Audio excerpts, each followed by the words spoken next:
quiero, bueno, voy a dar inicio a este primer curso de urología, del Hospital Ezequiel González Cortés. Es el primer curso online del manejo interdisciplinario de litiasis urinaria en pediatría. Quiero agradecer a todo el equipo de urología que me ha ayudado, me ha impulsado, me ha insistido a partir con esto, y la verdad es que estamos muy contentos todos, porque, especial yo, la verdad, porque tenemos cerca de 450, un poco más de 450 inscritos. Hasta el momento tenemos ¿cuántos somos conectados? 77. 177, gracias. 177 conectados. Así es que, bueno, bienvenidos todos, muchas gracias. Esperemos poder que este curso cumpla las expectativas que tienen, que salgan muchas dudas. Va a haber algunos pequeños cambios el día de hoy, pero solo cuestión de horario. Así es que antes de pedirle a la secretaria del curso, a la doctora Alejandra Ríos, que empiece con las palabras del curso, le voy a pedir a Pedro José López, como jefe de la unidad de urología, que nos dé unas palabras, por favor. Adelante, PJ. Gracias, Francisco. Oye, partimos agradeciendo a todos por conectarse. Ha sido un año de hartos webinars y este año nosotros partimos con este ciclo de educación continua, donde hoy día tenemos litiasis, su manejo multidisciplinario, y después vendrán 3, 4 más que la Ale nos va a contar cuáles son. Quiero partir felicitando y dando las gracias a Francisco y a la Ale por sacar este curso adelante. La verdad es que tener 180 y tantas personas conectadas ahora y más de 400 inscritos y un canal de YouTube y todo el apoyo que ha tenido Carlos nos llena de bastante orgullo. Y también a los expositores, que son gente que ha dedicado su tiempo y está con muchas ganas de que la litiasis pediátrica, y así como dice el hashtag de nuestro afiche, todos somos LitoPed, nos preocupe y sea un tema que cada vez es más frecuente y ojalá podamos resolverlo entre todos.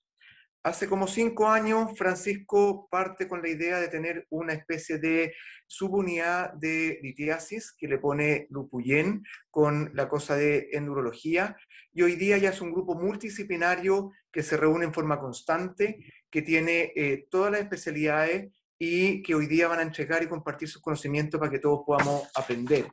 Así que les agradezco a todos los expositores, a todos ustedes por estar conectados, y ojalá que esto sirva como un enlace y una comunicación entre esta subunidad del hospital y algunos de sus pacientes y sus dudas, que feliz los vamos a recibir para poder ayudarlo a resolverlo.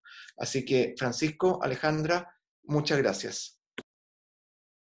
Bueno, queríamos partir agradeciendo a los patrocinadores de esta jornada, de este curso, partiendo por nuestro hospital y el Servicio de Salud Metropolitano Sur.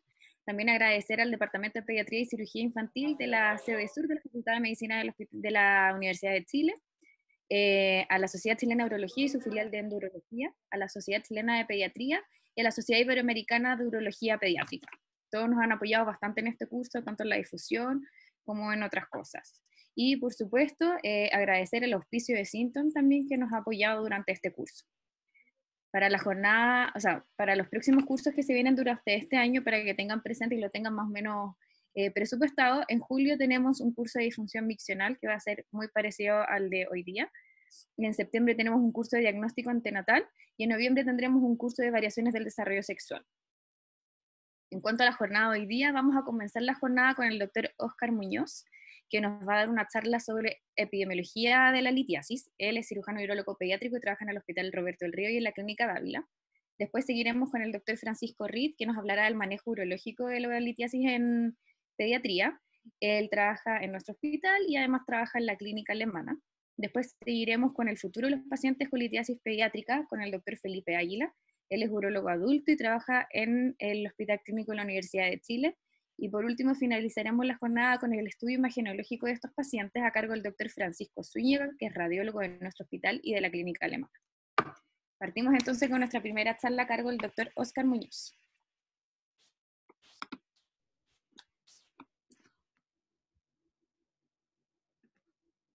En lo que, Óscar, pones tu presentación, les quiero decir que vamos a hacer cada presentación y vamos a tener un tiempo ahí de preguntas, tal vez unos 5 minutos para que no se vayan quedando en el tintero. Respondemos las primeras preguntas, las que estén ahí. Después, al final, cuando terminen todas las pláticas, podemos volver a retomar y si alguien quiere hacer un comentario, nos escribe y dice, oye, o levanta la mano y ahí lo tratamos de ver y tratamos de dar lugar y tribuna para que todos puedan participar de alguna manera.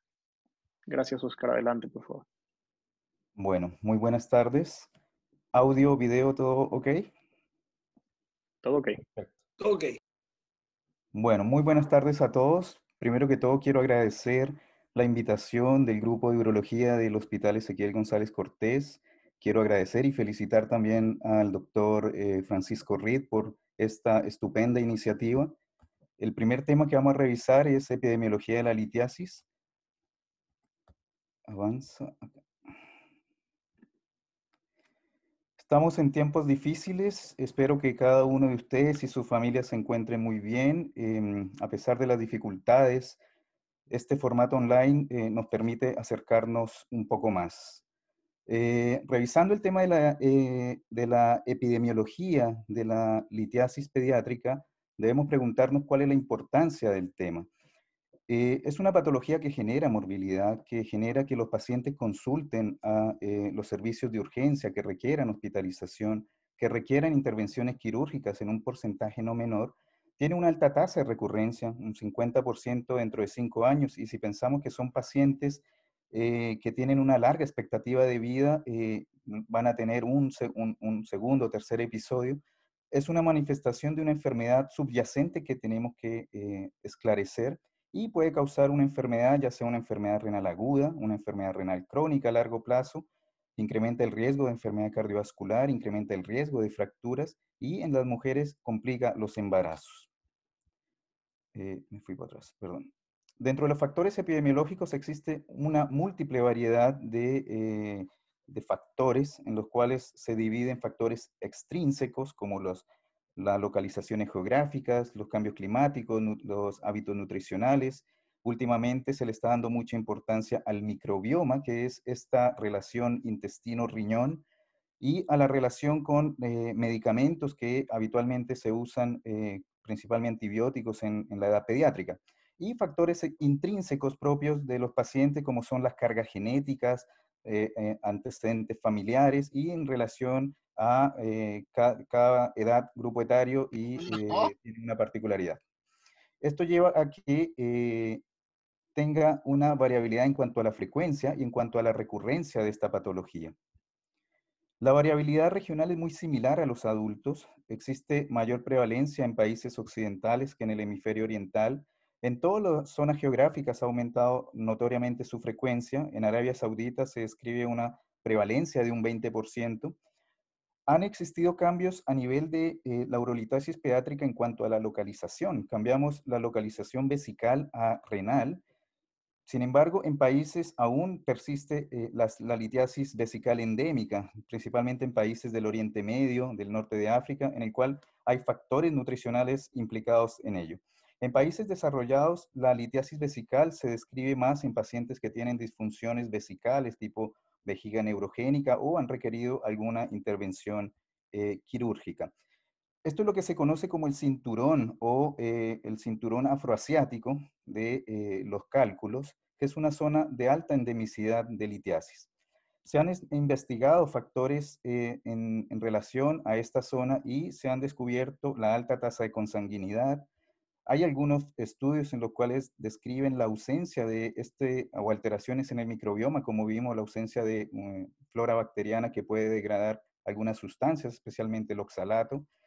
En India, en Malasia y en el norte también se puede presentar en Europa, en Islandia también es frecuente la prevalencia de enfermedad renal tubular y algunas enfermedades renales primarias. Y últimamente el último brote relacionado con esta sustancia melamina, que fue una sustancia que por equivocación se adicionó a las fórmulas lácteas en China en el 2008 y causó un aumento en la incidencia de litiasis renal. Para todos es conocido que los cambios climáticos van de la mano con la prevalencia de la litiasis. Hay zonas en las cuales el clima árido, las estaciones, hace que conlleven a un aumento en su prevalencia. En cuanto a, se han hecho estudios también, de hecho, en Estados Unidos que proyectan a futuro algunas zonas que no eran endémicas y cómo el cambio climático va a influenciar en la presentación y la incidencia de nueva litiasis.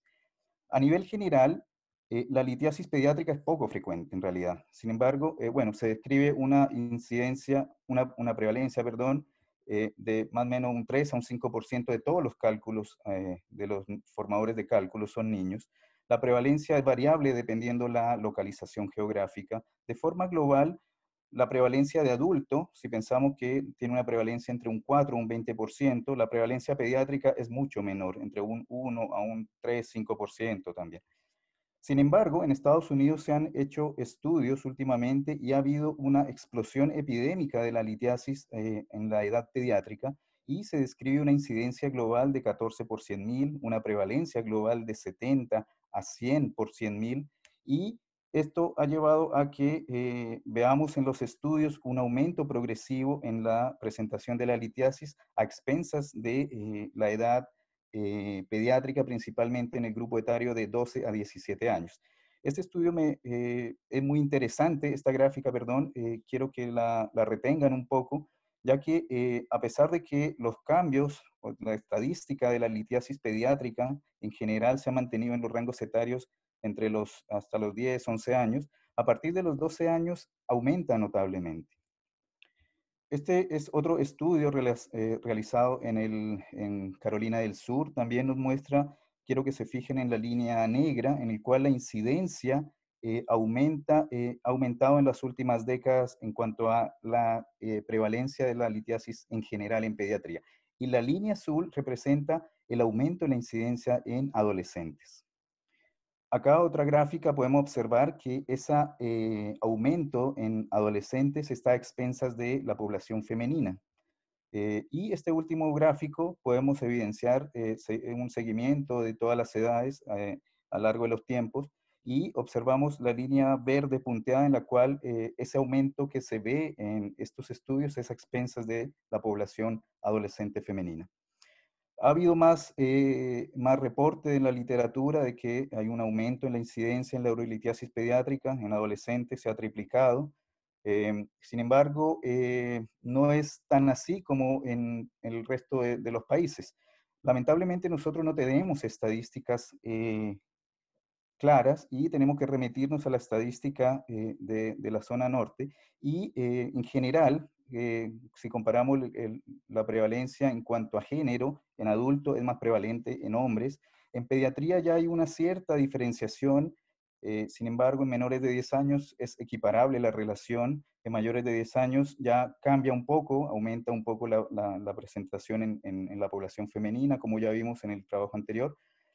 Se ha descrito que la raza blanca no hispana tiene una alta prevalencia de formar cálculos, más que los afroamericanos y más que los hispanos. Y acá podemos ver las diferentes incidencias en cuanto a estos grupos etarios. Si comparamos las características de la litiasis pediátrica y adulto, podemos observar como común denominador que ambas son de etiología multifactorial y es un epifenómeno o un desorden sistémico o anormalidades metabólicas sistémicas.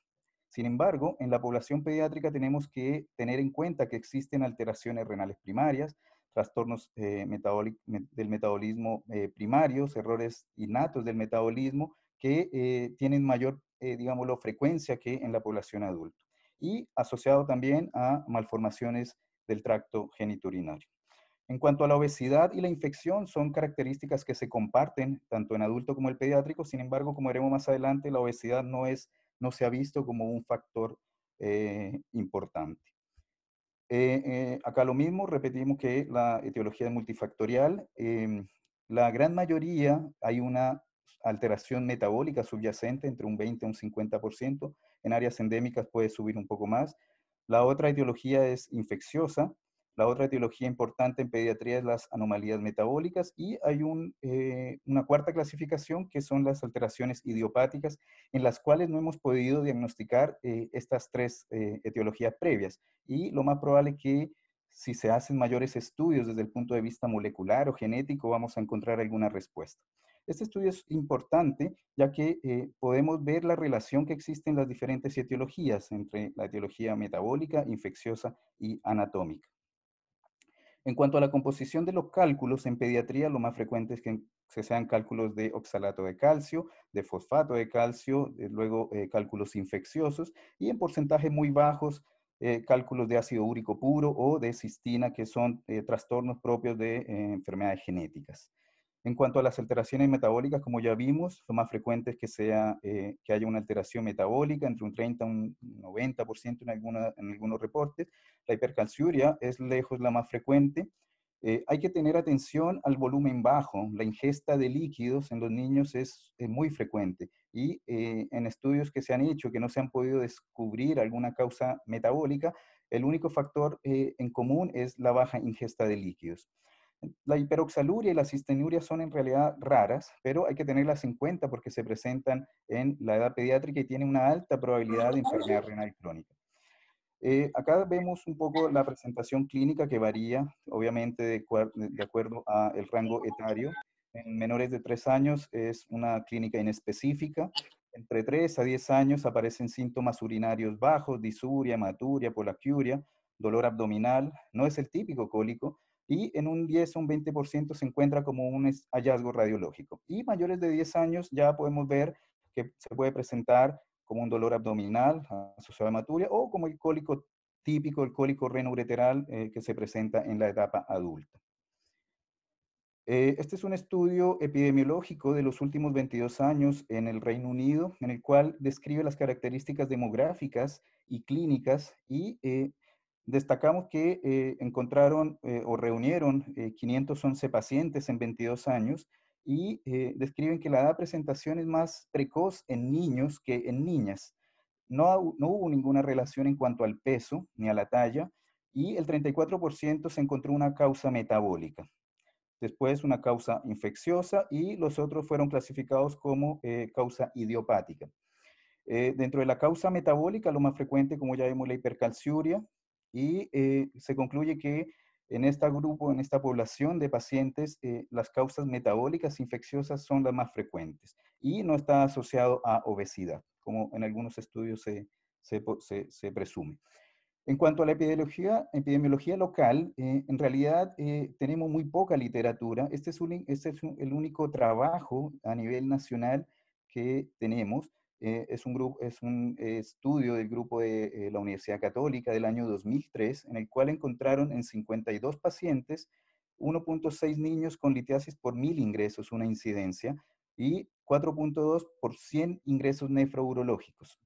Es interesante ver que la relación hombre-mujer fue 1 a 1.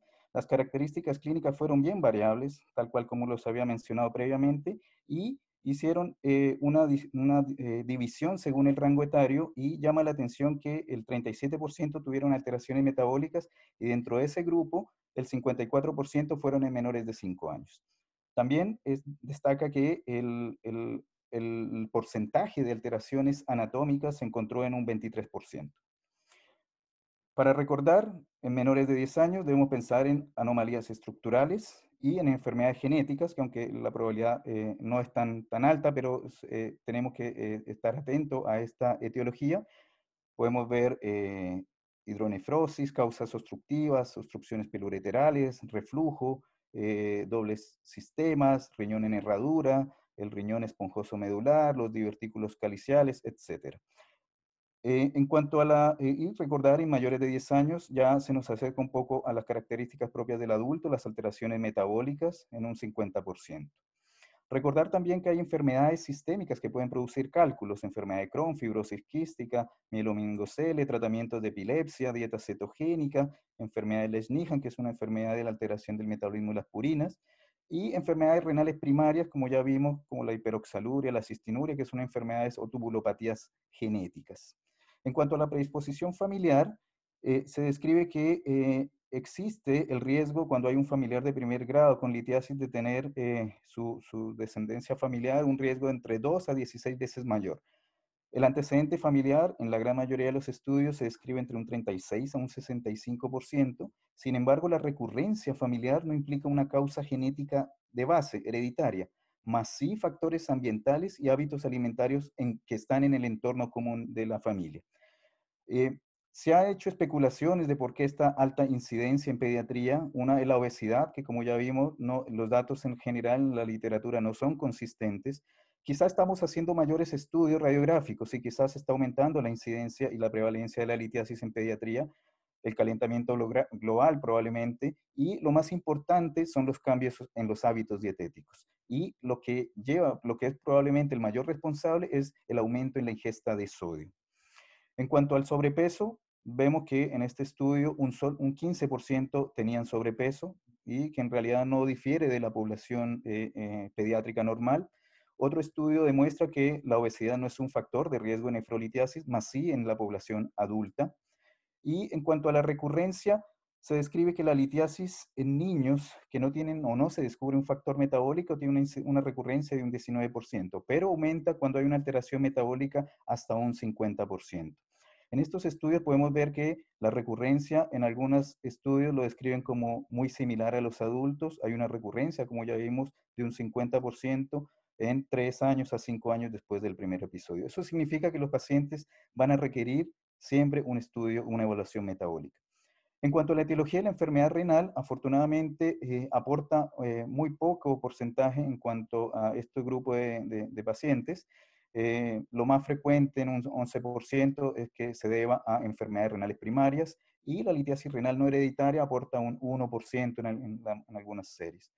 Si desglosamos las causas de las enfermedades renales litiásicas que generan enfermedad renal crónica, vemos las genéticas, la hiperoxaluria, la cistinuria son lo más frecuente y ya la otra etiología afortunadamente es poco frecuente. Sin embargo, debemos recordar que son pacientes que tienen cálculos recurrentes, uropatía obstructiva y van a requerir múltiples cirugías y estos factores debemos analizarlos en el momento de estudiar las causas del deterioro o el daño renal. Y ya para terminar, recordar que la enfermedad litiásica en pediatría, si bien es poco frecuente, pero ha ido en aumento, tenemos la sensación de que en los últimos años ha aumentado notablemente. Es una enfermedad que consideramos de mayor riesgo y requiere una evaluación metabólica. Va a implicar un problema de salud pública futuro, una carga asistencial al sistema de salud claramente. Y como debemos recordar que tenemos que mejorar los datos, tenemos que hacer trabajos colaborativos para mejorar nuestros datos y nuestra incidencia, y evaluar la incidencia y la frecuencia de esta patología. Y también importante crear bases de datos georreferenciales que nos permitan tomar medidas de salud pública. Eso era todo. Agradezco mucho la atención. Espero y quedo atento a cualquier comentario por el chat y doy paso a la siguiente charla. Muchas gracias.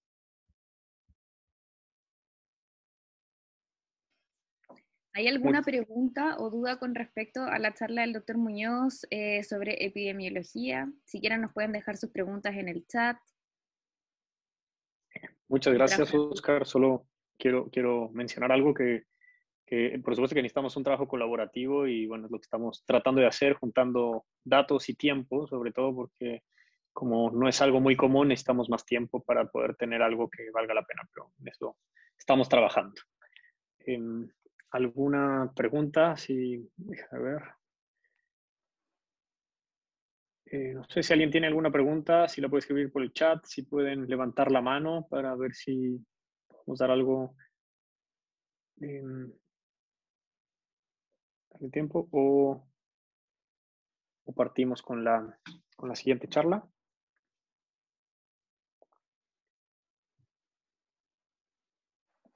Bueno, yo creo que voy a partir con la siguiente charla, ¿les parece? Y después si hay más, seguimos. Espérame.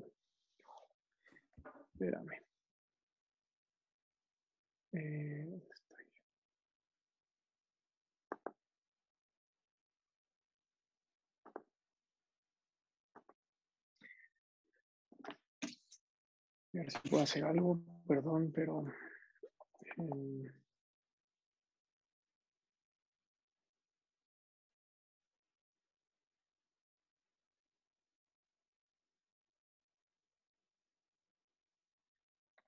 voy a tratar de hacer algo medio raro, pero bueno, no sé Creo que no se ve mi video. No sé, ¿se ve? ¿Me veo? Sí, ¿verdad?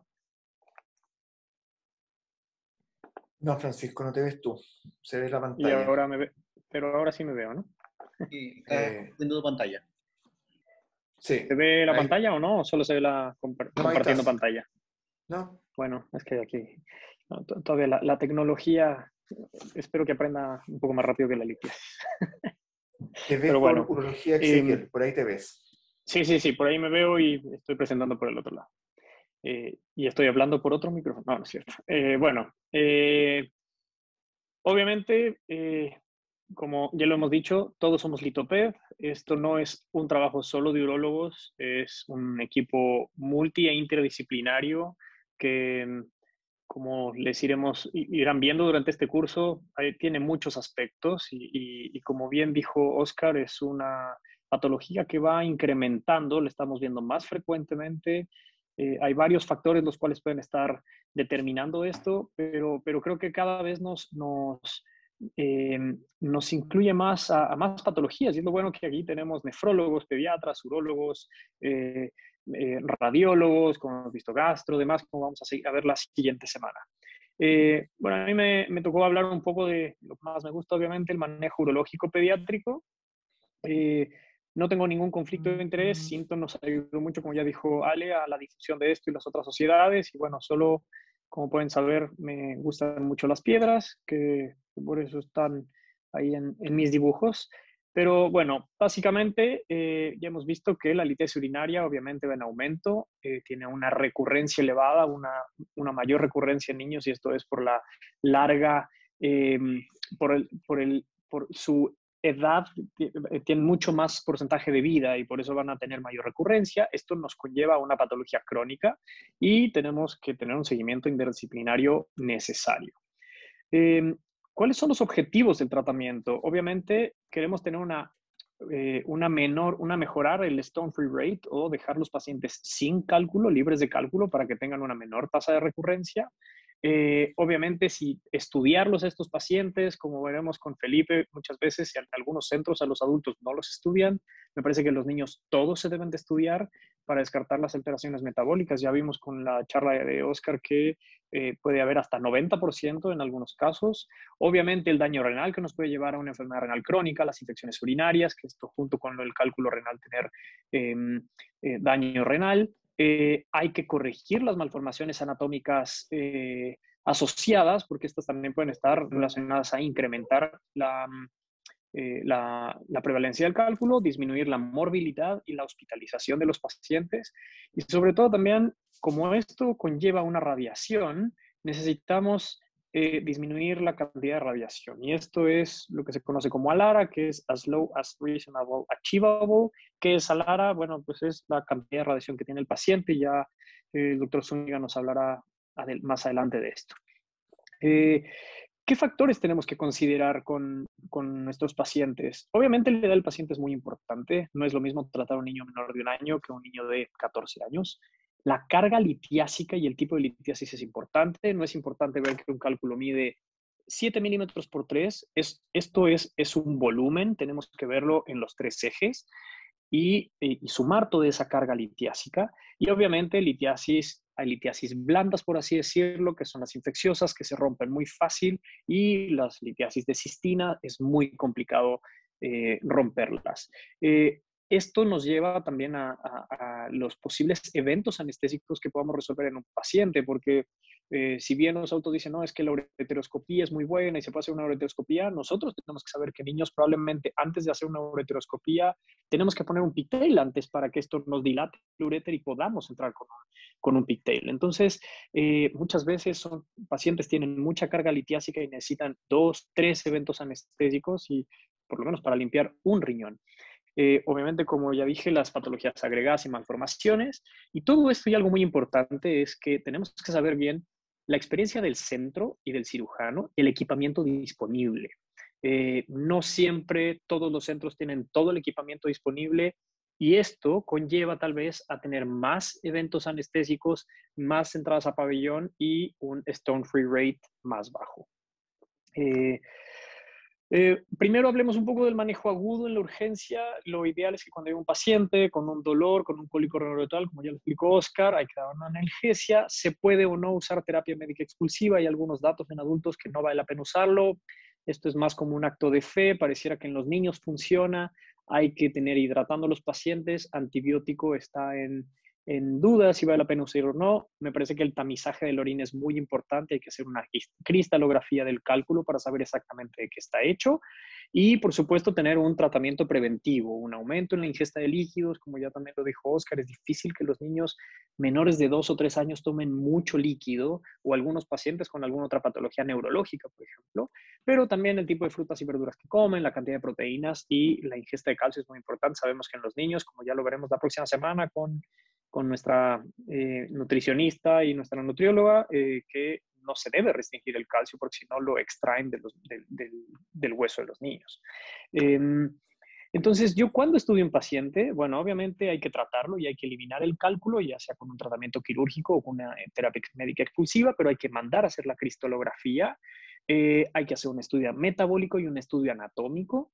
Algunos estudios complementarios es necesario, obviamente el manejo médico y nutricional, y tenemos que seguir en control con estos pacientes.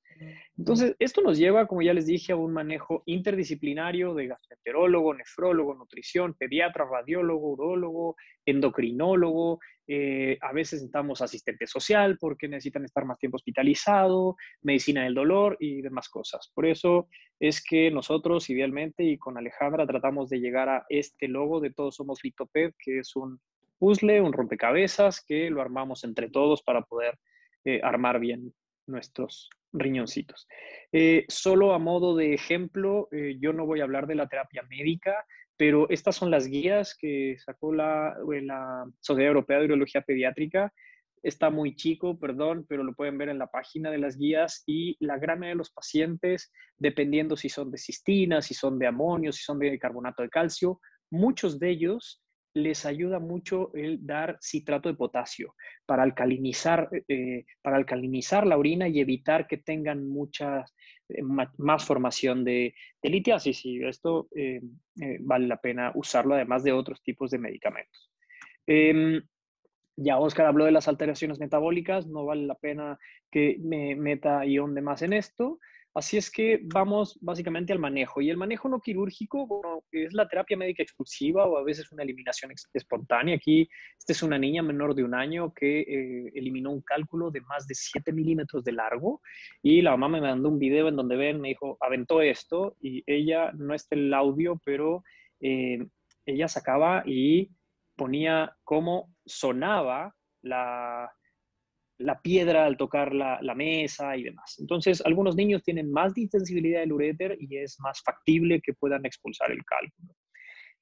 Dentro del manejo quirúrgico tenemos la litotricia extracorpórea, que por supuesto conlleva fluoroscopía, se puede hacer una pielografía retrógrada o endovenosa, y en algunos equipos se puede hacer una litotricia extracorpórea solo guiada con ecografía, que será lo ideal para los niños.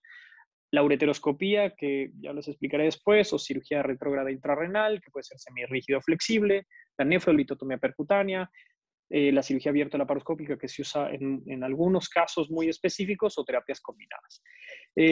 Para todos los que no son nefrólogos, urólogos, voy a especificar un poco esto, que la nefrolitotomía percutánea es hacer un trayecto directamente a través de la piel y hacia el riñón, para que se pueda entrar y romper los cálculos. La otra, la litotricia extracorpórea, obviamente es con un equipo electromecánico, pero da una onda de choque. La onda de choque se transmite exactamente a un ángulo en donde rompe la piedra, y eso es lo que hace la litotricia extracorpórea. Y la ureteroscopía es entrar de forma retrógrada por uretra y por el meato ureteral hacia el urétero o hacia el tracto urinario superior para poder eliminar el cálculo, tratar el cálculo. ¿Qué instrumental de apoyo necesitamos para poder realizar todos estos manejos? Bueno, necesitamos energía, y de esta energía tenemos energía neumática, como vemos abajo en la imagen, que es simplemente un percutor, es una varilla que con aire comprimido rompe y golpea. Es como si tenemos un martillo muy grande y queremos romper una piedra. Obviamente esto va a ser fragmentos muy grandes, pero se puede romper fácilmente. Y lo de arriba es un tipo de láser, que es un tipo de láser holmium. Actualmente hay otro tipo de láser thulium. El láser holmium que tenemos nosotros es de 30 watts. Puede haber hasta 100 watts, depende de la cantidad de energía. Y eso lo que ocasiona el láser holmium es que produce una burbuja con el agua, y la burbuja, por efecto de calor y de golpe de onda de choque, va rompiendo el cálculo o pulverizándolo. Y esto podemos verlo como si alguien estuviera haciendo una escultura con un martillo y un cincel. Mientras más fuerte le pego, saco pedazos más grandes, pero si tengo un cincel muy chico, hago golpes muy pequeños y muy delgados, voy pulverizando la piedra. Y eso puede más o menos diferenciar entre si es una fragmentación o una pulverización. Necesitamos guías para pasar, para rectificar el uréter, para tenerlo de seguridad, vainas de accesos que son como unos tubos, unas camisas que nos permiten introducir por ahí nuestros equipos, canastillas para extraer cálculos más grandes y, por supuesto, dejar drenajes internos, ya sean doble J, drenajes externos como sondas de nefrostomía o vesicales. Aquí tenemos algún ejemplo arriba, que estos son unas vainas o camisas de Amplats para la percutánea. Aquí hay otro tipo que tienen una aspiración integrada. Estos también hay vainas de acceso ureteral o camisas ureterales, que eso se pone en el uréter para tratar de proteger el uréter. Y estos son algunos diferentes tipos de canastillas de extracción para diferentes de agarre frontal, agarre lateral y demás. La litotricia extracorpórea, perdón por el error, pero aquí les voy a mostrar, como pueden ver en la derecha, es una fluoroscopía en donde se alcanza a ver cómo funciona la litotricia extracorpórea. Esto es una cosa que se llama terapia de sándwich, que se pueden hacer las dos cosas al mismo tiempo. No es un video nuestro, es un video de Oliver Traxler, que es un urologo muy conocido y está en su YouTube, pero nos puede ejemplificar bien cómo se va rompiendo una piedra cuando se hace una litotricia extracorpórea. Aquí tenemos un ejemplo de un equipo guiado por ecografía. Es una litotricia realizada en un niño de 2 años aproximadamente. Aquí está el cálculo uno puede ir viendo cómo se va fragmentando justo en el momento que le está dando los golpes. La ureteroscopía, como les dije, puede ser semirrígida. Se dice semirrígida, que es un equipo rígido realmente, no es flexible, recto, o flexible, que es estos que se pueden girar en 270 grados o un poco más. Eso también se conoce como cirugía retrógrada intrarrenal, de las siglas en inglés RIRS. Y bueno, ahí hay diferentes tipos, hay equipos reutilizables, hay equipos descartables, digitales o análogos, entonces hay diferente cantidad para hacerlo. Aquí podemos ver cómo estamos haciendo una ureteroscopía semirrígida en una paciente de 4 meses que tenía un cálculo que no lo pudo expulsar sola, entonces tuvimos que fragmentarlo con láser, y en el otro video de la derecha pueden ver cómo se retraen el resto de los cálculos con una canastilla de extracción. Esto es una cirugía retrógrada intrarrenal, son dos. En la derecha estamos viendo un escáner de un paciente con una carga litiásica importante, pero tiene un uréter muy grande y eran cálculos relativamente blandos que se pueden hacer fácilmente. En la imagen de abajo ustedes pueden ver cómo uno con el ureteroscopio semirrígido puede llegar a la parte, al cáliz inferior, que es el más difícil. Y solo a modo de ejemplo, esto es una papila. Para los que lo quieran ver, eso es una papila renal, y ahí es donde se forma la orina y es donde se empiezan a formar los cálculos renales. La nefrolitotomía percutánea, esto es a modo de ejemplificación, esto es una camisa de Amplats que se hace a través de una punción percutánea, guiada por fluoroscopía generalmente. Se puede hacer por ecografía también, se pasan dilatadores, ya sea dilatadores metálicos o dilatadores plásticos. Son los celestes que están arriba, y por ahí se introduce el nefroscopio para poder romper y llevar la energía hacia esa zona. Aquí tenemos también a modo de ejemplo en la primera imagen cómo está la punción renal con un poco de azul de metileno ahí, para que nosotros ponemos previamente por una pielografía retrógrada. Después se pone la vaina de Amplats junto con la guía y esto conlleva también a que podamos ingresar con un nefroscopio semirrígido. Nosotros lo que hacemos con estos pacientes, para saber la carga litiásica, hay varias escalas que traspolamos de los adultos, que puede ser para percutáneo, para ureteroscopía, la escala de Guy o la escala de Stone. Necesitamos saber el tipo de litiasis, como ya les dije, la edad, el peso y la talla del paciente y el equipamiento con que contamos.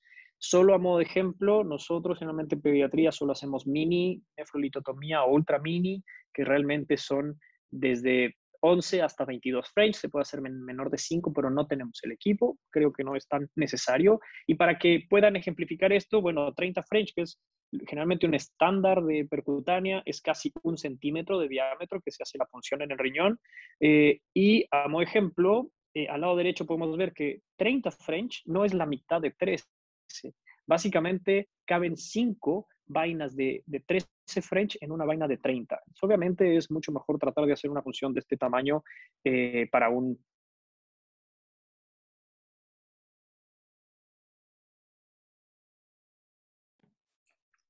Francisco, perdimos tu audio.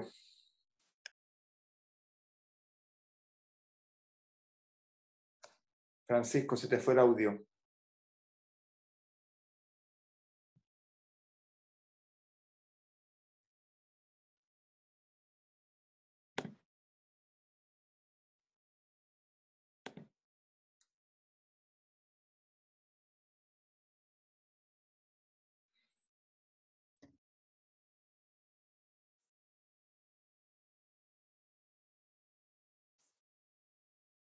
Está silenciado, Francisco.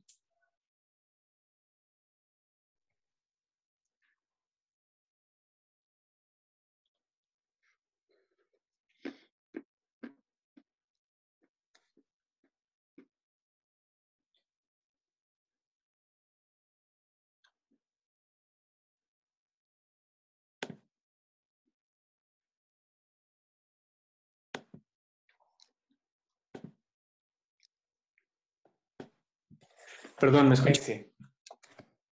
Pero no, Sí. corriendo mi... Espérame, déjame... Voy a ver, algo pasó aquí. Voy a tratar de volverlo a compartir porque no me... Oh, espérame. Ahora vuelvo... Sigo, perdón.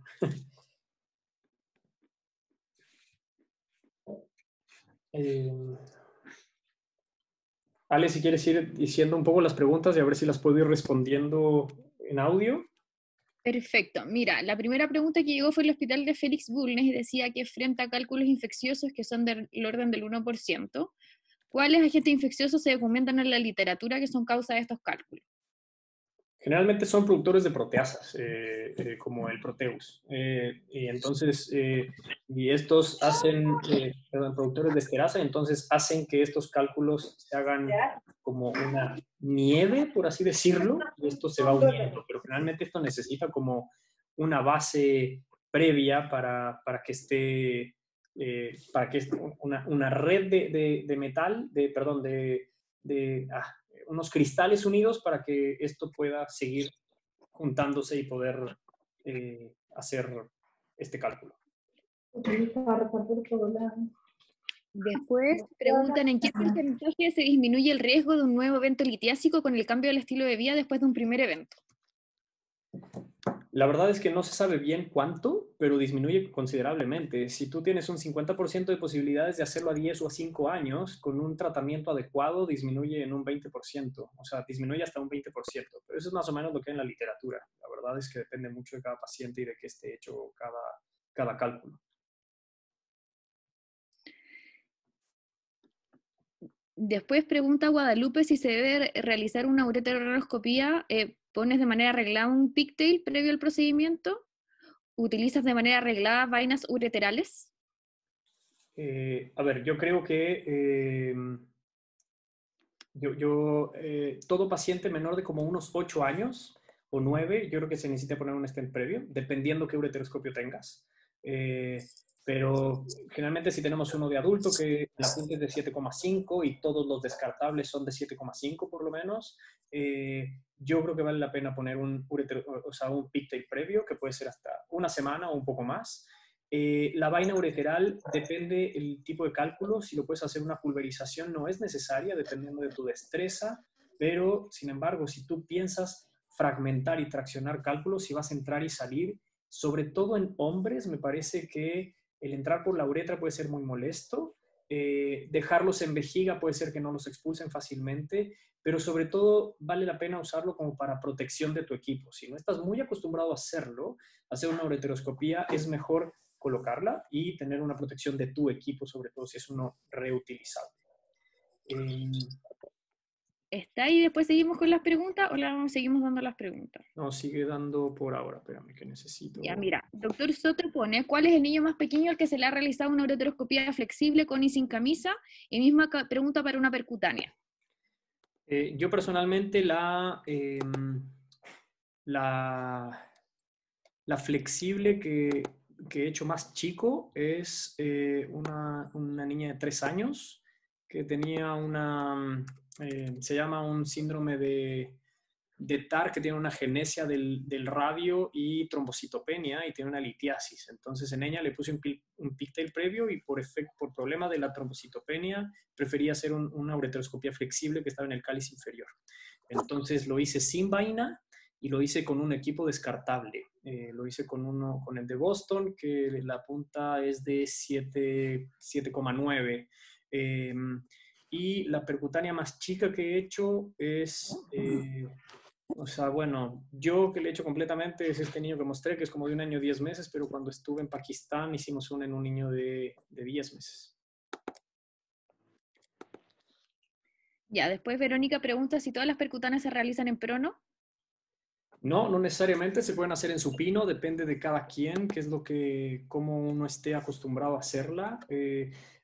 Ahora actualmente en los adultos se utiliza más el supino que el prono porque es más fácil y es menos complicado darle vuelta.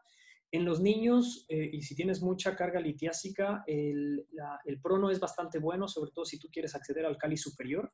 Es más complicado, pero es mucho más fácil hacerlo en prono. Pero también la punción, si la haces guiada por ecografía, me parece que es más fácil en supino. El único problema con los niños es que en supino tienes más movilidad del riñón. Entonces, a veces no es tan fácil pincharlo. Pero eso es solo mi opinión personal. Ya. Después Jorge Vázquez pregunta, ¿cuál de estas técnicas tiene menor repercusión en la función del procedimiento? ¿Perdón? ¿Otra vez? ¿Perdón? Está ahí con eco, parece. Pero ¿cuál de estas técnicas tiene menor repercusión en la función renal? Espérame. Está ahí con eco, Francisco, por si acá.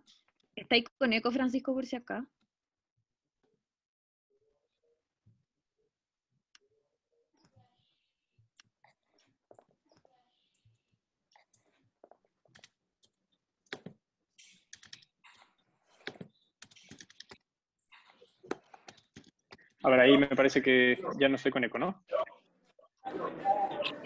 Ya, perdón. ¿Me escucha? Ay, no, igual estoy con eco.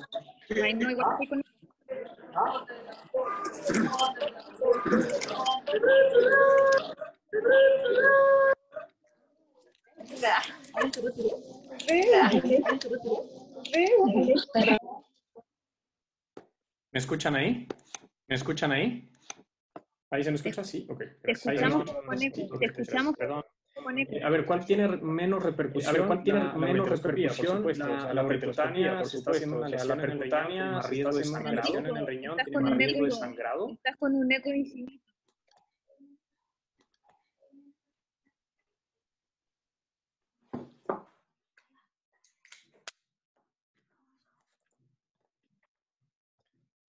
¿Se escucha el eco todavía? No, ahora no. Ya.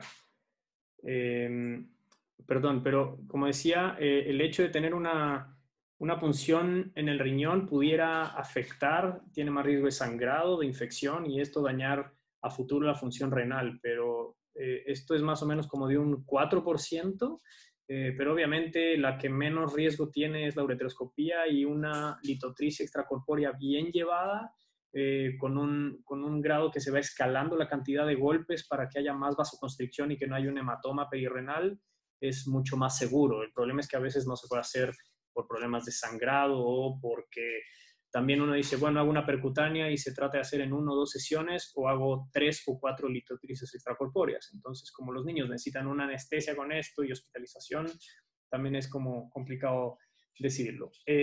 Voy a seguir y ahora seguimos con las preguntas.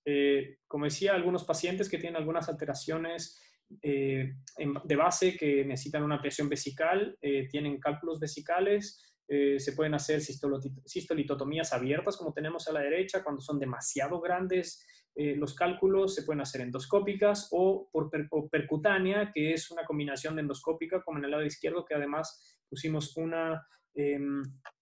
trocar de laparoscopía en esta zona, o sea, en la zona suprapúbica, para poder meter una pinza de agarre en esa zona.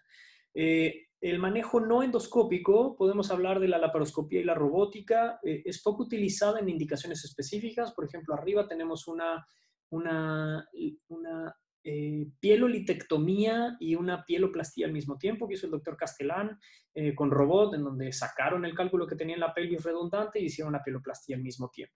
Y la verdad es que la abierta son casos muy específicos, es poco recomendada, casi no se usa en niños. Esta es la que causa más lesión del riñón, sobre todo si son riñones grandes, que seguramente van a quedar con alguna lesión y van a seguir haciendo cálculos. Esto condiciona que después, si hace una percutánea o alguna otra cosa, es mucho más complicado. Hay terapias combinadas, como les dije, como la de sándwich, que utilizamos. Primero se hace ureteroscopía y después se hace litotricia extracorpórea para poder llegar a un strong free rate de 0, pero también se hacen al mismo tiempo. Por ejemplo, el SIRS es de las siglas en inglés, que es una cirugía intrarrenal endoscópica combinada o una cirugía endoscópica bilateral simultánea. A modo de ejemplo, con esta imagen que gentileza el doctor Corbetta, podemos decir que una SIRS es en el mismo lado una ureteroscopia flexible o una cirugía renal, retrógrada intrarrenal, y además una percutánea, que de hecho uno puede guiar la punción viendo por dónde entra la punción del cáliz, que es bastante buena. Y la otra, que generalmente es un SVES, que es bilateral. Podemos hacer una ureteroscopia en un lado y una percutánea del otro. Obviamente esto conlleva que hay mucha gente en el pabellón, se necesita doble equipo y es un poco complejo. Pero bueno, nosotros hemos realizado 2 junto con el doctor Águila. Ahí estoy yo en la parte de la ureteroscopía, él haciendo la punción renal, y ahí podemos ver en la imagen de arriba cómo se ve la guía que entra por el cáliz inferior y el ureteroscopio. Y bueno, como ya dijo el doctor López, aproximadamente en el 2017 se me ocurrió esta idea de la subunidad de litez urinaria pediátrica y endurología. Y la verdad es que la experiencia que tenemos nosotros en 42 meses, llevamos 30 pacientes con 44 procedimientos. Esto nos da aproximadamente como un procedimiento y medio por paciente. Sin embargo, tenemos 4 o 5 pacientes que han requerido hasta 3 procedimientos. La edad promedio es de 9 años. Y más o menos esto es lo que hemos hecho. Tenemos litotricia extracorpórea, 7 casos, ureteroscopías, 10, flexibles 11, nefrolitotomías percutáneas 11. De hecho, ayer hicimos una con el doctor Marchant. 12 SIRS y 2 cistolitotomías.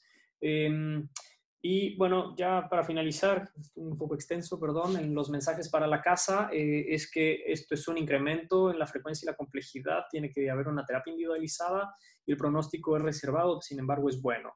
Y necesitamos tener experiencia, una amplia gama de herramientas, necesitamos una centralización pertinente y un equipo multidisciplinario.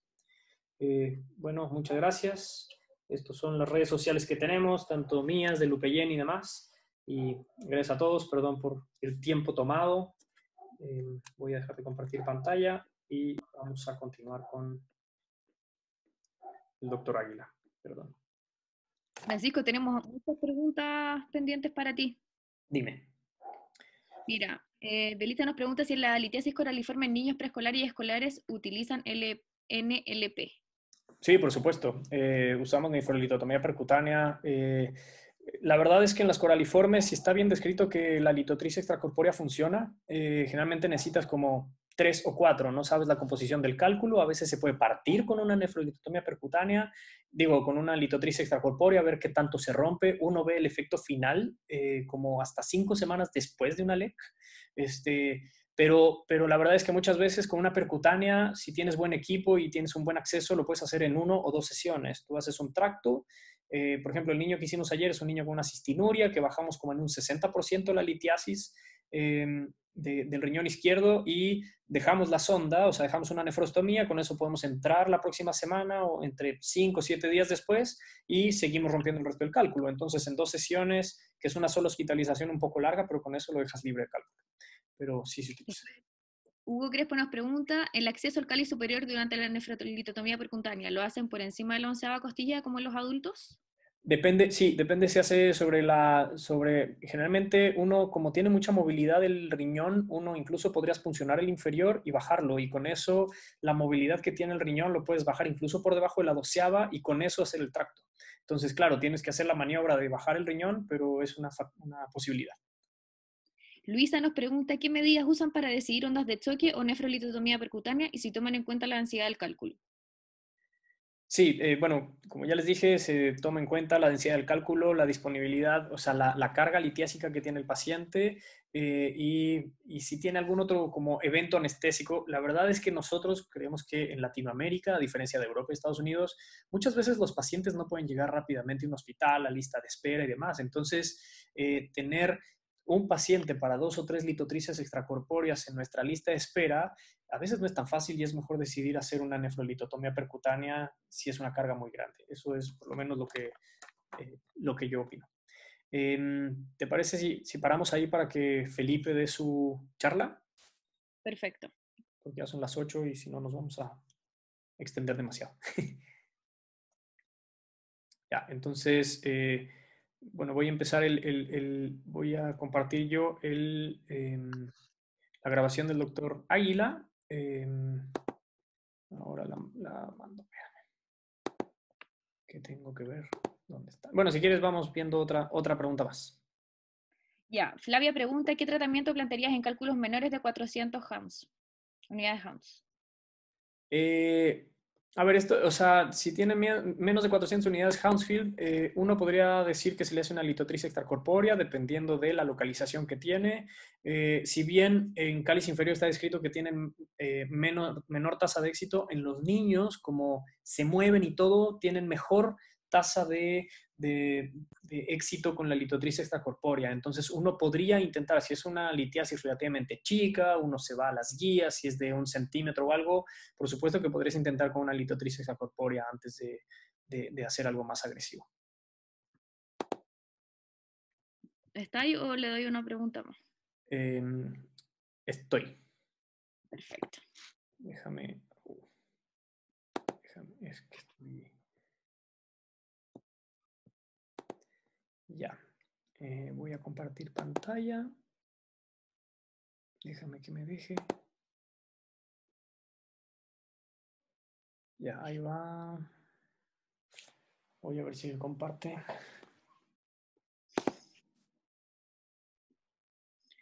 Sí, ¿cierto? Ahí se está compartiendo. Sí. Sí. Ya.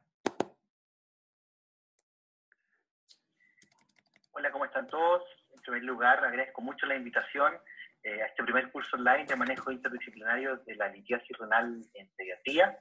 Yo soy urólogo adulto, estoy dedicado al área de la endourología, soy jefe de la subunidad de litiasis urinaria del Hospital San José. Y me parece que abordar este tema también considerando la opinión de los urólogos adultos permite tener una visión un poco más global respecto al impacto que tiene esta enfermedad hoy en día en nuestros niños. Como les decía, quiero agradecer también al Hospital Ezequiel González Cortés. Yo hice parte de mi formación de urólogo en este hospital y actualmente soy también colaborador del equipo de litiasis.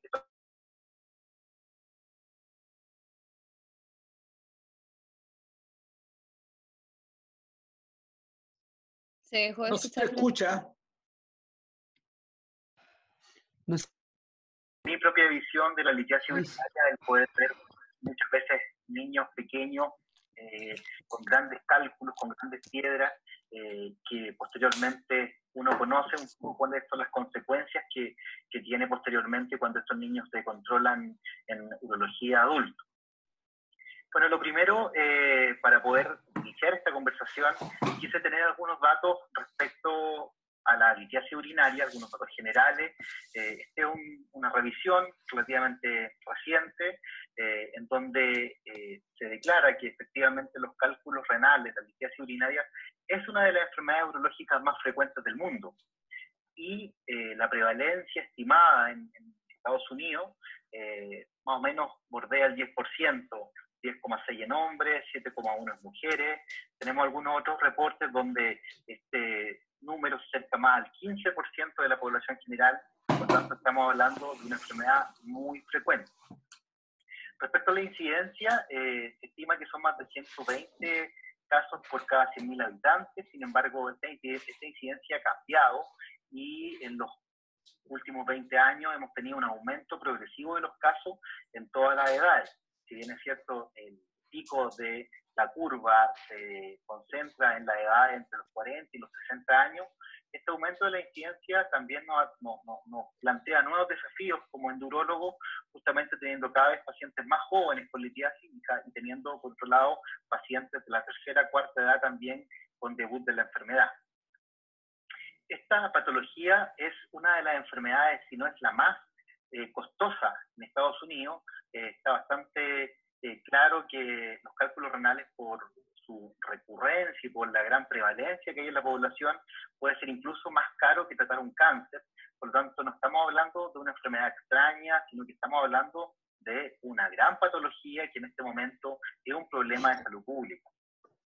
Cuando vemos algunas tasas de recurrencia, que el otro problema que tiene esta enfermedad, vemos cómo a 10 años de la enfermedad tenemos un 30% de recurrencia. Sin embargo, hay otros reportes que hablan incluso que esto pudiera ser mucho más. Por lo tanto, estamos hablando de una enfermedad de alta prevalencia, que tiene una incidencia que está en alza y que además de eso recurre mucho. Por lo tanto, se conjugan todos los elementos para decir que efectivamente estamos frente a un problema de salud.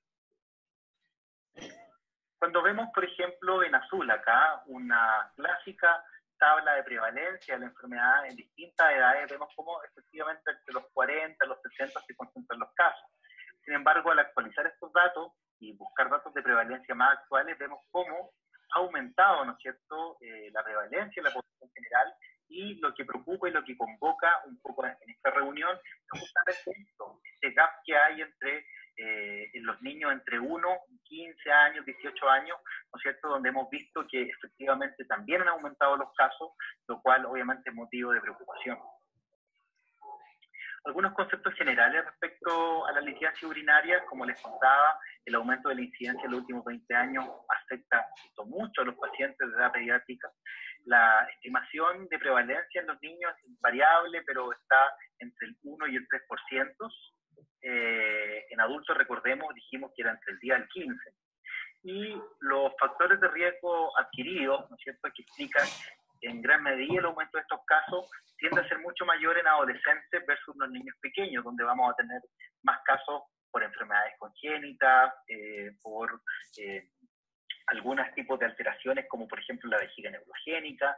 Sin embargo, cuando el niño se va acercando a la edad adulta, se va pareciendo mucho más al fenotipo, ¿no es cierto?, del adulto con cálculos urinarios.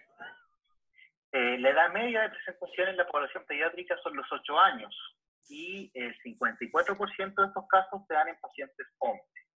Cuando preguntamos por antecedentes familiares niños, vemos que más del 50% va a tener antecedentes familiares, y hay que tener cuidado con esto, porque muchas veces se cree o se tiende falsamente a justificar la enfermedad porque el papá la tiene o porque la mamá la tiene. Sin embargo, hay que considerar, ¿no es cierto?, que siempre va a haber un estrato genético detrás de esta enfermedad que es multifactorial.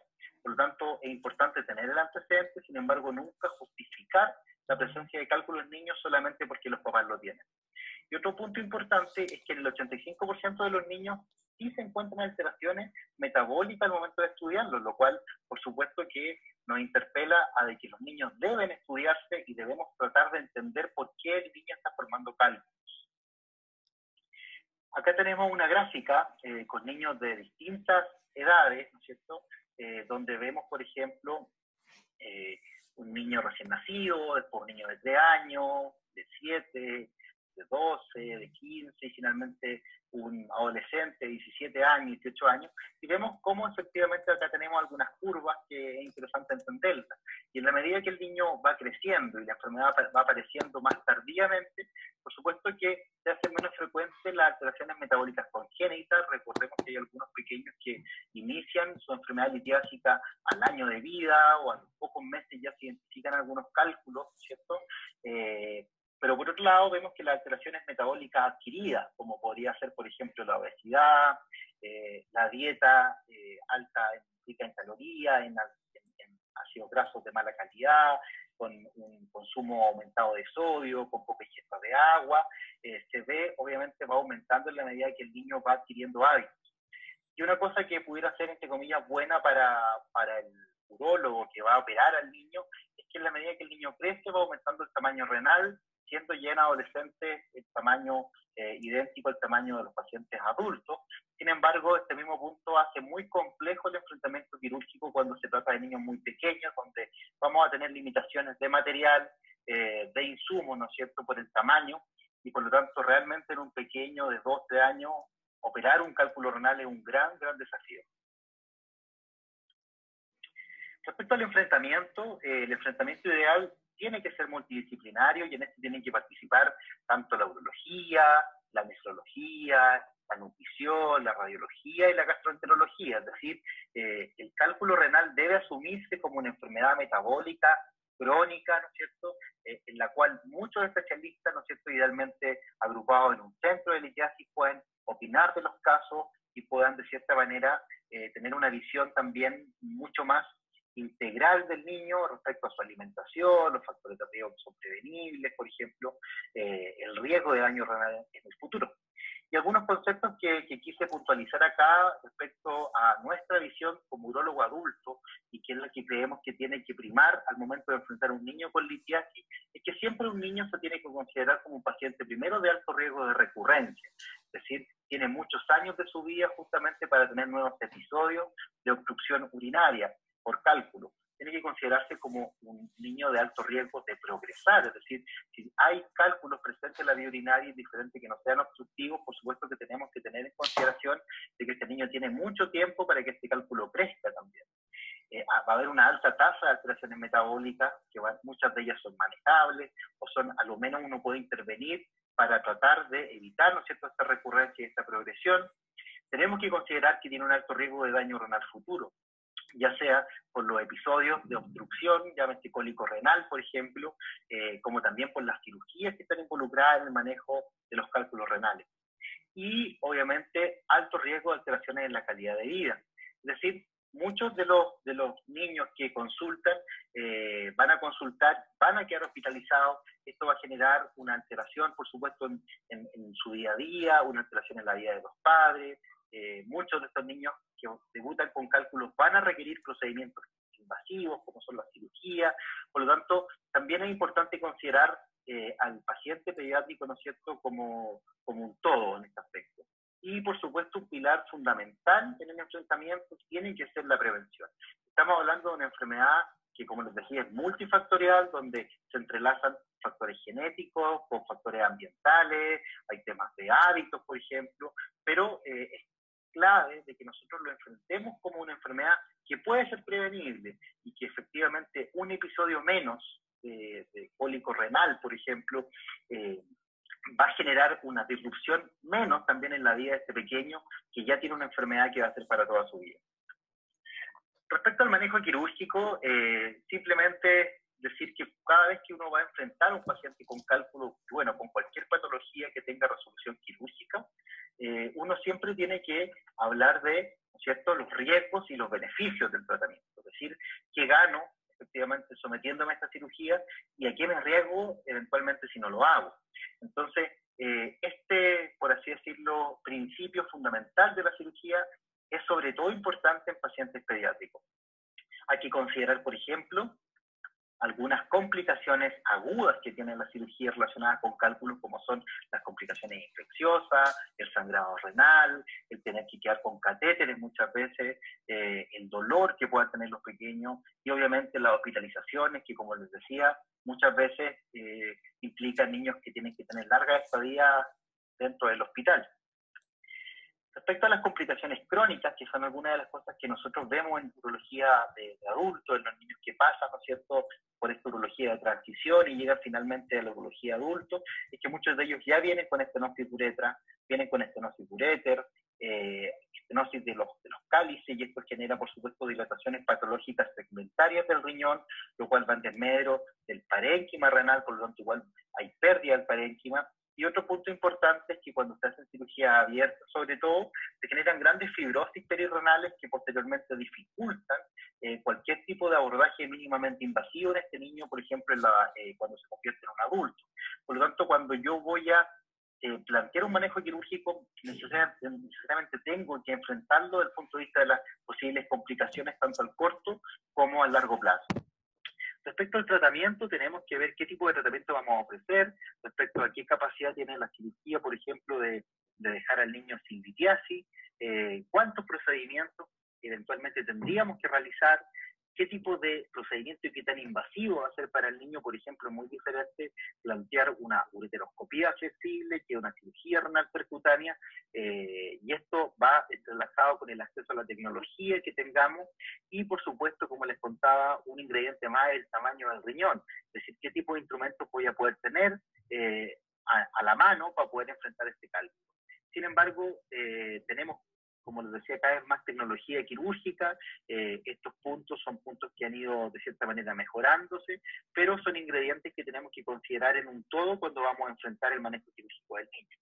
Y finalmente hay temas también de acceso, sobre todo quienes trabajamos en el servicio público, vemos que efectivamente tenemos que ver cuál es nuestra oferta real de consulta, es decir, qué capacidad tiene mi centro para poder recibir a estos niños, cuál es la oferta de pabellón que yo tengo, porque muchas veces, y lamentablemente, los cálculos urinarios se postergan o no se le da la importancia que tienen a la luz de otros diagnósticos que a veces son un poco más complejos, como los tumores, por ejemplo, malformaciones, la edad pediátrica.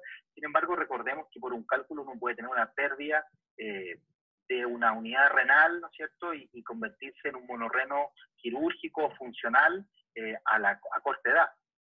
La experiencia del centro, por supuesto, también va a jugar un factor al elegir qué cirugía voy a ofrecer, los costos que esto implica, ya que lamentablemente muchos de los procedimientos implican manejo de láser, insumos desechables, litotectores intracorpóreos, y no todos los hospitales cuentan con esto.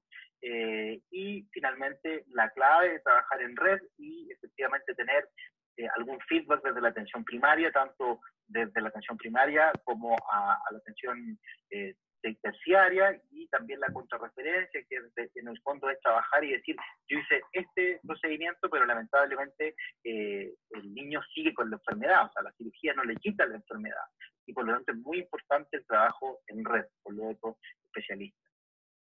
Acá tenemos algunas imágenes, por ejemplo, en la primera se ve un divertículo caliciliar, hecho frecuente, por ejemplo, cuando hay cálculo y cuando hay daño en el trayecto del infundíbulo. Puede incluso haber coraliformes o grandes cálculos como los que se ven en algunas de estas fotografías, que ustedes imaginarán que esos cálculos que generan mucho conflicto en pacientes adultos, el niño enfrentarlos tiene otras dificultades, ¿no es cierto? Podemos encontrarnos con pacientes muchas veces que llegan desde la edad pediátrica ya con atrofia cortical, y donde uno finalmente lo que tiene es un niño que está, o un adolescente que está a puertas de necesitar diálisis y que aún tiene litiasis, por ejemplo, pacientes que van a tener infecciones recurrentes durante la edad adulta, y muchas de estas se deben a consecuencias de procedimientos en la infancia. Por lo tanto, como les trataba de señalar, es muy importante para nosotros como urólogos adultos tener esta conversación y este feedback con la urología pediátrica, porque el manejo que tenga ese niño en la edad pediátrica va a tener una directa repercusión con la función, morfología renal, ¿no es cierto?, en la edad adulta. Algunos mensajes para llevar a casa.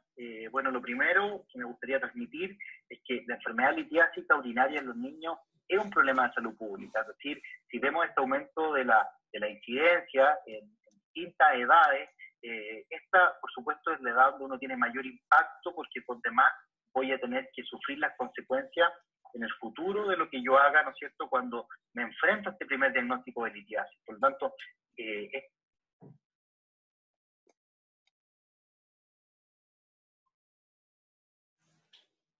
de necesidad y decir, ojo, tenemos que pensar de que esta enfermedad, que puede tener poca mortalidad, tiene un tremendo impacto en la vida de los niños y de los adultos posteriormente. Hay que enfrentar este desafío como una enfermedad metabólica crónica, que es recurrente, que es estudiable y que es prevenible. Y ese debe ser el estándar de la atención. Es decir, no me debo quedar solamente en el manejo quirúrgico, sino que debo entender qué pasa con esto. Se deben realizar procedimientos quirúrgicos menos invasivos, más efectivos, y bueno, para esto está la endourología, que es el área de la urología que se dedica justamente al manejo integral de los pacientes con cálculo. Pero nunca olvidemos que lamentablemente una cirugía puede salir perfecta, puede dejar al niño sin ninguna litiasis, sin embargo esta cirugía no cambia la historia natural de la enfermedad. Por lo tanto, los factores que llevaron a este niño a tener esta piedra van a seguir en él. Y es por eso que es importante también hacer un adecuado seguimiento. Respecto a los riesgos de daño renal y a las consecuencias, ¿no es cierto?, como les digo, nos obligan a tener un manejo precoz y este correcto seguimiento que les comento. Y finalmente la comunicación entre los equipos pediátricos y los equipos de urología de transición debe ser fluida y idealmente debe ser estandarizada.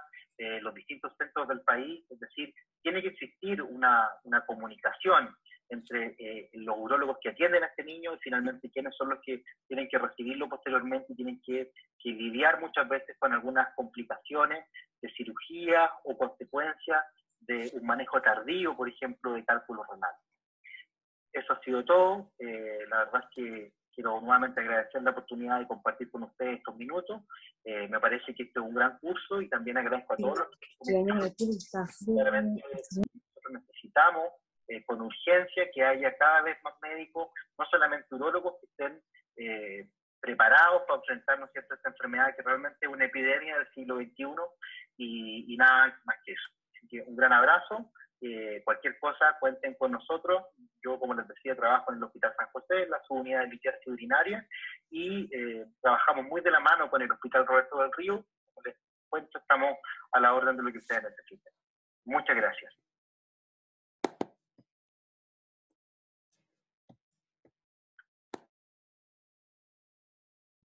¿Escuchan? Ya, perdón por la... ¿me escuchan? Ya, no sé dónde me ven, pero bueno. Gracias a Felipe. La verdad es que Felipe Águila, si tienen alguna pregunta para él, creo que nos podrían mandar más bien un correo.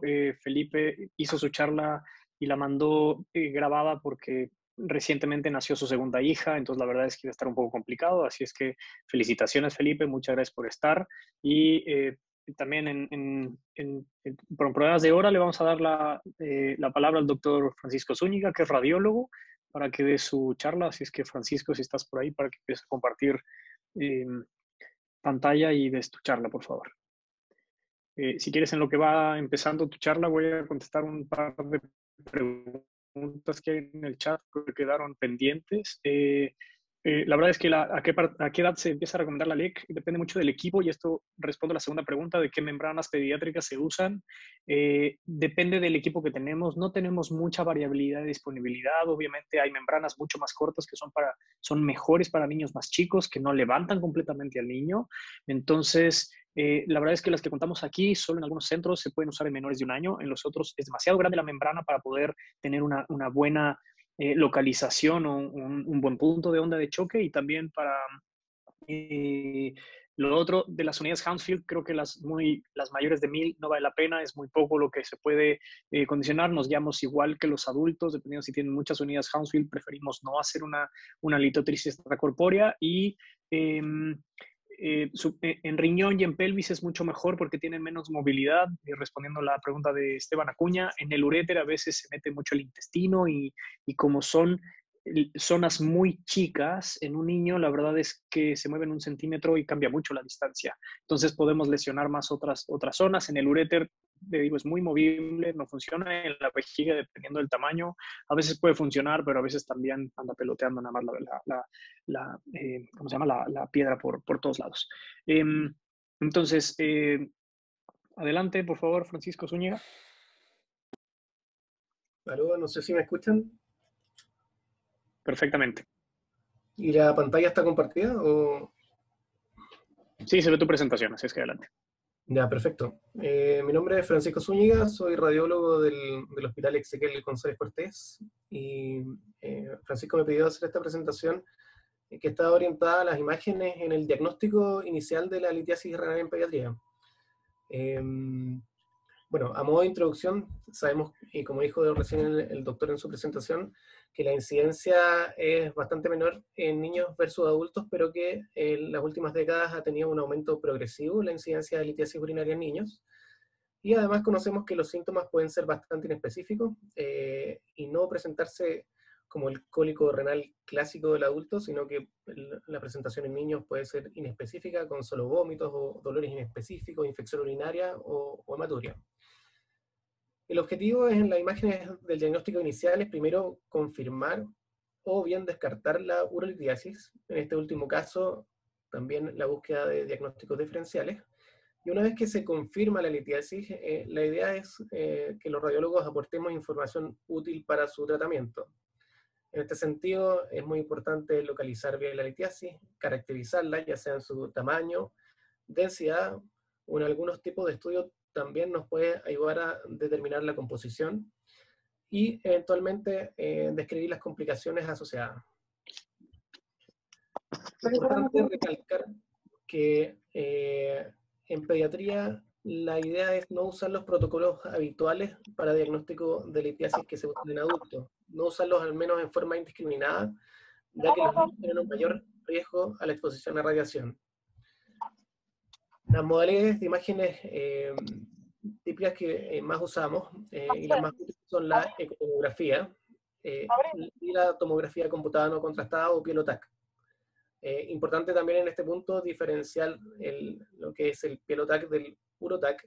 Este último, la verdad es que no debería ser utilizado en el diagnóstico de urolitiasis, ya que es un estudio que requiere la realización de múltiples fases y implica mucha más radiación que el Pielotac.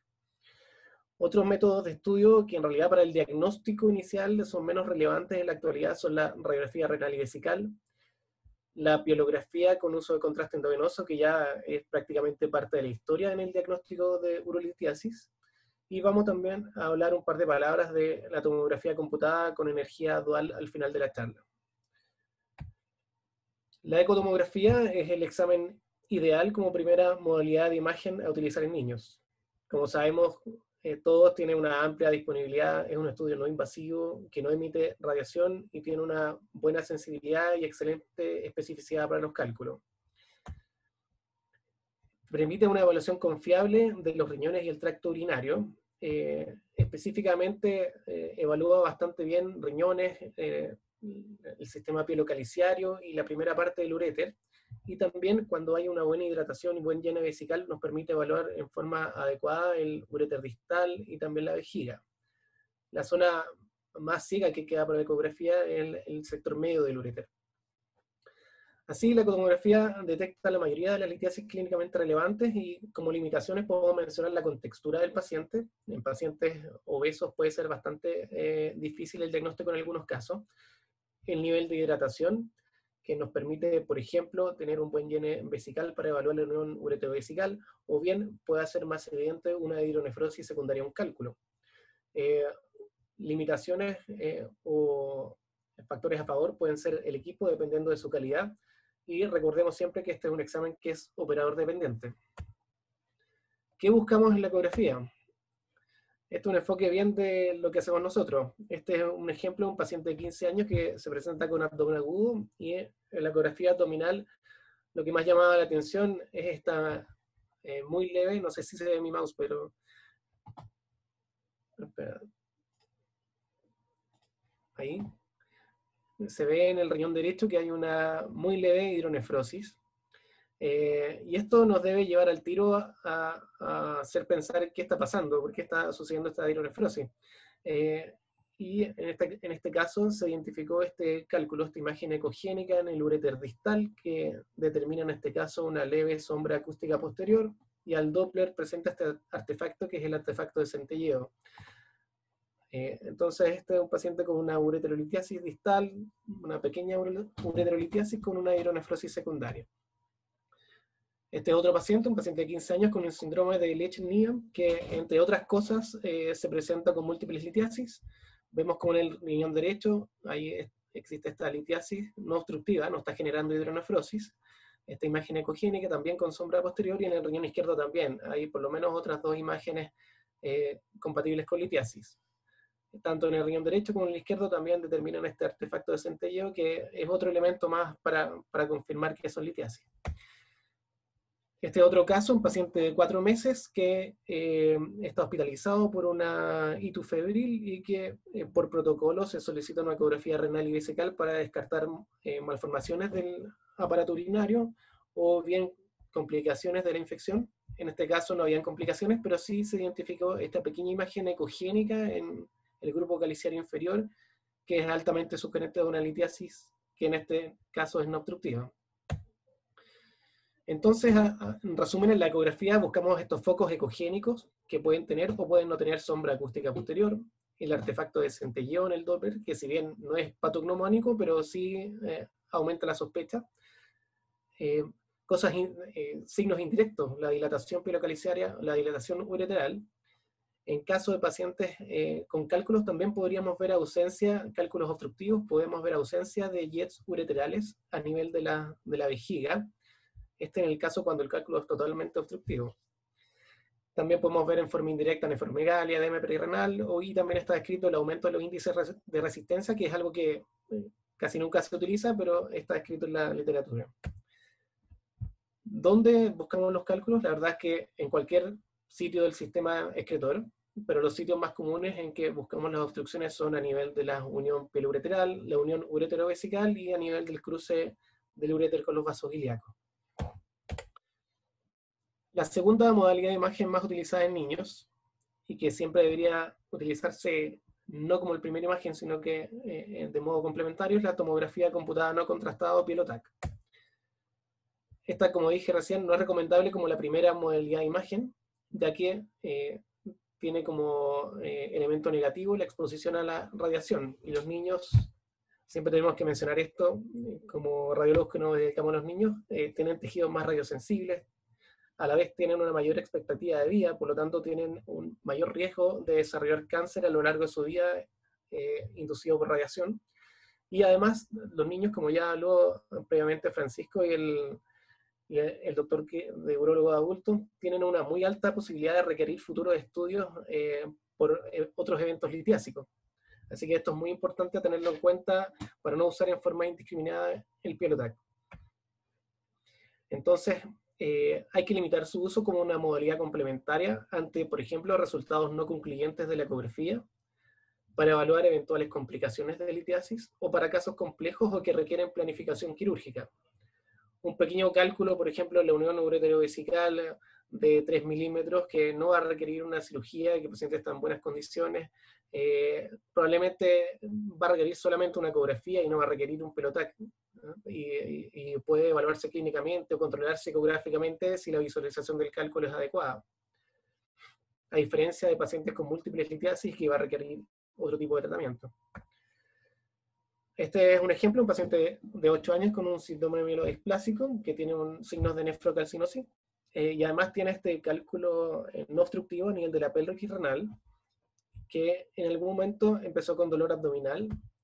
Se solicitó para evaluación del dolor una tomografía computada, en este caso es con contraste, y acá vemos cómo este mismo cálculo que antes no estaba obstruyendo, ahora está impactado a nivel de la unión pielo-ureteral y está terminando una moderada hidronefrosis. Acá vemos este mismo paciente que se instaló un catéter doble J, acá vemos cómo está el extremo proximal a nivel de la pelvis, ahí vemos su trayecto a nivel del uréter, todavía seguía con un poquito de hidronefrosis. Posteriormente ya se resuelve la hidronefrosis y quedan solamente los signos de su nefrocalcinosis que tenía previamente. Este es el caso de un paciente de 11 años con una leucemia linfoblástica aguda, en que se presenta con dolor abdominal, y el único hallazgo ecográfico fue una muy leve hidronefrosis del riñón izquierdo, sin una causa evidente, al menos en la ecografía. El paciente tenía escaso llene de la vejiga en ese momento, y para poder complementar su evaluación se hizo un Pilotac que mostró como causa obstructiva de causa de esta hidronefrosis ese pequeño cálculo a nivel de la unión ureterovesical, ya casi entrando a la vejiga.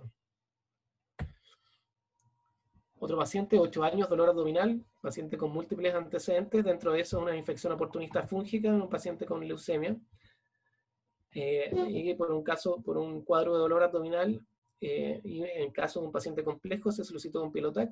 Acá muestran el riñón izquierdo un cálculo no obstructivo en la pelvis, el riñón derecho dilatado con hidronefrosis, dilatación de la pelvis, de los cálices renales. Acá el uréter derecho a nivel del cruce con los vasos ilíacos dilatado, a diferencia del izquierdo que es muy chiquitito. Y esta causa obstructiva, un muy pequeño cálculo a nivel de la unión ureterovesical derecha.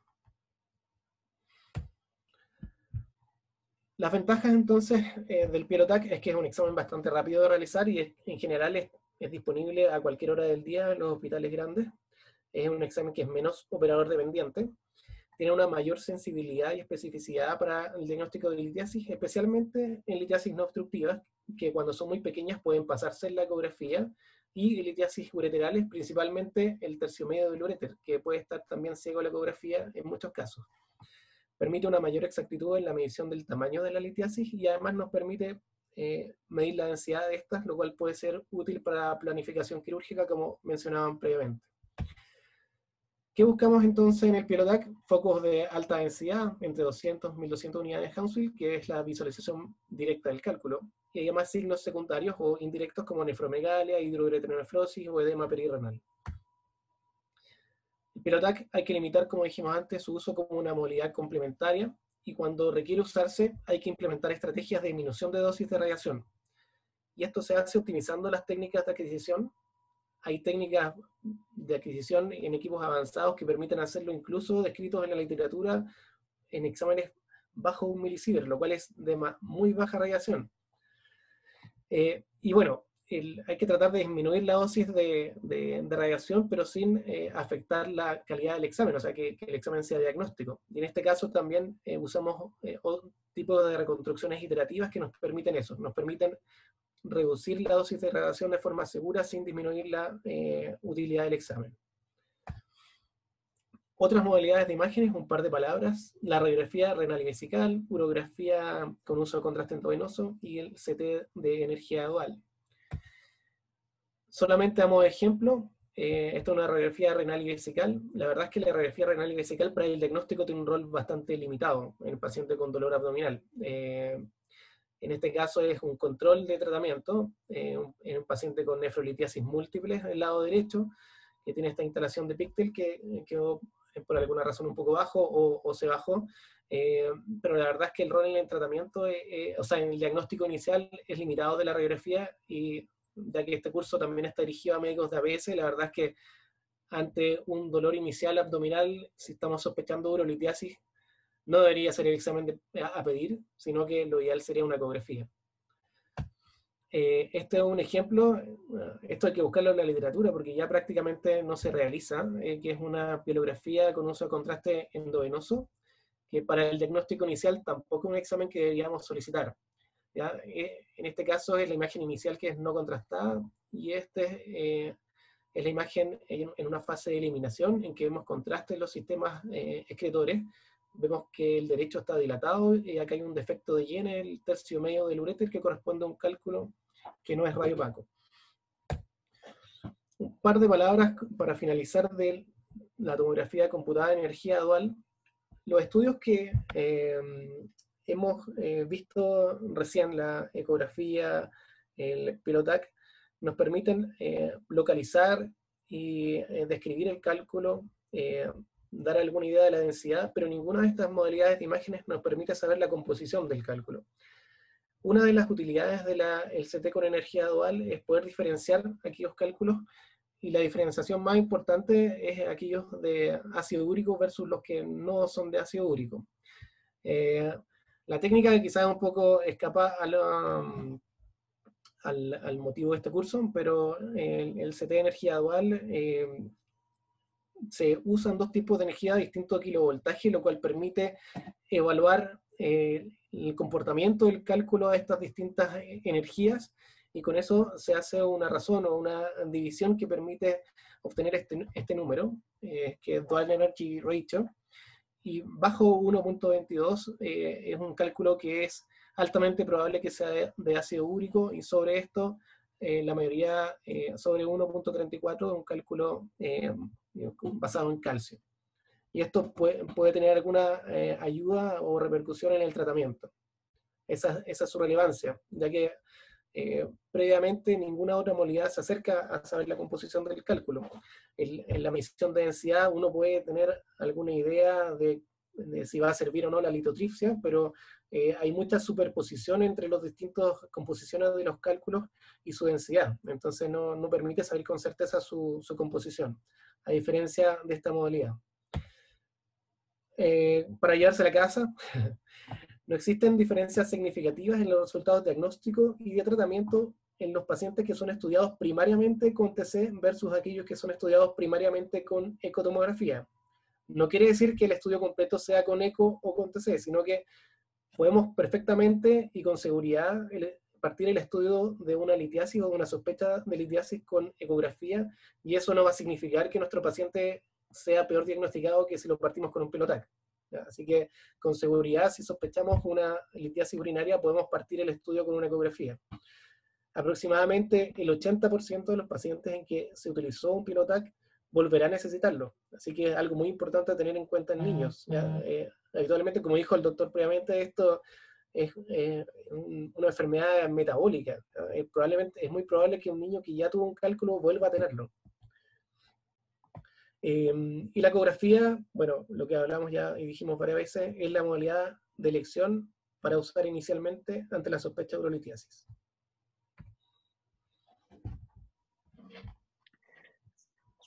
Muchas gracias, Francisco. En honores del tiempo, voy a hacerte dos preguntas rápidas. Solo la Dual CT también se puede hacer con protocolo de baja dosis para tener menos radiación de los pacientes, o no se puede en ese caso. Sí, hay varios estudios que demuestran que no necesariamente significa una mayor radiación. Y de hecho, el estudio puede hacerse en forma, porque habitualmente el paciente que llega a un Dual CT ya tiene un pilotac o ya tiene ecografías previas. Entonces, estos estudios pueden hacerse muy focalizados a donde sabemos que está el cálculo, y eso significa que no va a tener radiación de otros tejidos. Ya, perfecto. Y otra pregunta que hace el doctor Jorge Vázquez, ¿de qué depende que en la eco una litiasis tenga o no tenga sombra acústica? O sea, no tiene diferencia en su composición. Se supone que aquellos que son en general el calcio, uno lo ve como sombra acústica. Si uno, aquellos que son de mayor tamaño también tienen más probabilidad de tener sombra acústica posterior. Y lo mismo ocurre con aquellos cálculos más densos, de superficie más irregular, con el artefacto de centelleo. ¿Ya? Ninguna de estas imágenes es patognomónica. O sea, ni la sombra acústica posterior, ni el centelleo, ni la imagen ecogénica. Hay artefactos de sombra acústica, por ejemplo, en pacientes adultos por calcificaciones o por estructuras densas a nivel del seno renal, por calcificaciones vasculares ateromatosas, por ejemplo, u otras imágenes ecogénicas en el seno renal. Es un conjunto de de estos signos que nos va a dar el diagnóstico final. Hay mucho diagnóstico diferencial, uno en general, y también depende del equipo también. Hay equipos que dan muchas imágenes ecogénicas a nivel de los senos renales, y hay que tener mucho cuidado con el sobrediagnóstico de urolitiasis. Perfecto. Bueno, pues muchas gracias. De verdad nos pasamos unos 13 minutos. Gracias a todos por continuar con nosotros. siguen más de 200 personas conectadas, de verdad, muchas gracias. Algunas otras preguntas que hacen falta, si quieren, nos las envían por correo, tratamos de responderlas vía mail o algo, dependiendo a quién sean dirigidas. Y bueno, los esperamos el próximo martes, igual a las 7, para la otra parte del curso, que es más parte médica. Nuestro correo está en el chat, pero es contacto@urologiahegc.cl. Si quieren, por Instagram, por donde recibieron todas las invitaciones a este curso. Y bueno, muchísimas gracias. No sé si Ale, ¿quieres decir algo más? PJ.